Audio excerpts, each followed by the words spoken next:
Chers compatriotes, je vous donne lecture du mémorandum des populations de l'Est à l'occasion des élections présidentielles de 2025.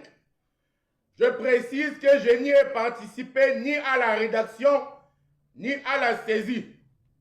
En voici la lecture telle que reçue. Mémorandum des populations de l'Est. L'élection présidentielle de 2025 sera un tournant décisif dans l'histoire de notre cher et beau pays, le Cameroun. La belle et riche région de l'Est entend jouer un rôle déterminant avant, pendant et après ces élections.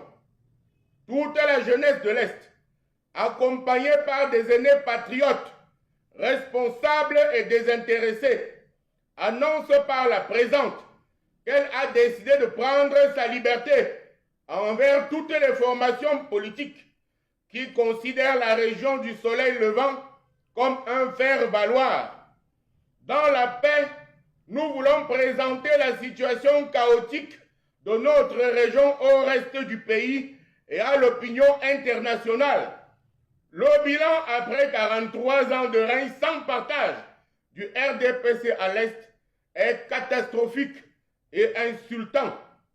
L'Est a toujours donné sans marchander et sans compter ses richesses, ses suffrages et même une épouse au RDPC et à l'homme du renouveau. Et pourtant, plus de 4 générations de ressortissants du soleil levant ont été lâchement abusés puis abandonnés par le régime de Paul Biya et une élite comprador.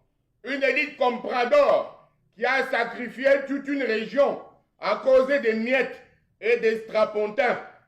Après 43 ans d'exploitation et de mépris, les populations des 4 départements de l'Est ont décidé de prendre leurs responsabilités devant la nation et devant l'histoire.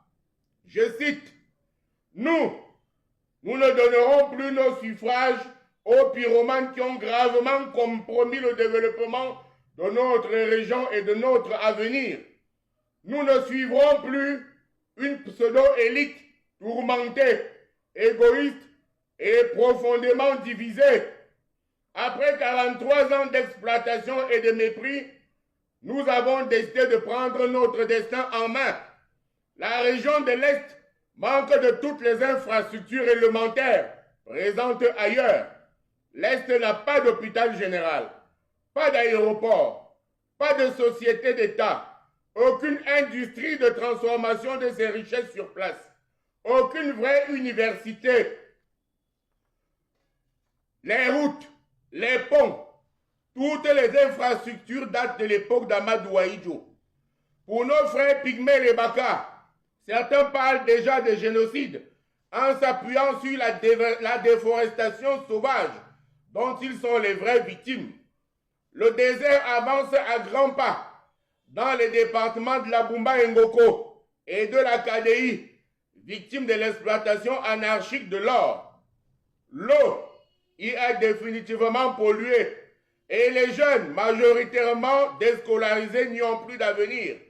Les NAM, les MIA, le CUS, l'école de police, l'école des travaux publics, etc.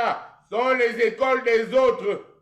Nos parents et nous-mêmes avons décidé de prendre nos responsabilités pour avoir le droit de rêver au sein d'une république que nous souhaitons unie. À l'unanimité, nous avons choisi notre frère, Chantal Roger Tuilé, pour sa connaissance des médias, pour son engagement envers notre région, afin de rendre ce mémorandum public. Ce dernier a pris l'engagement solennel devant nous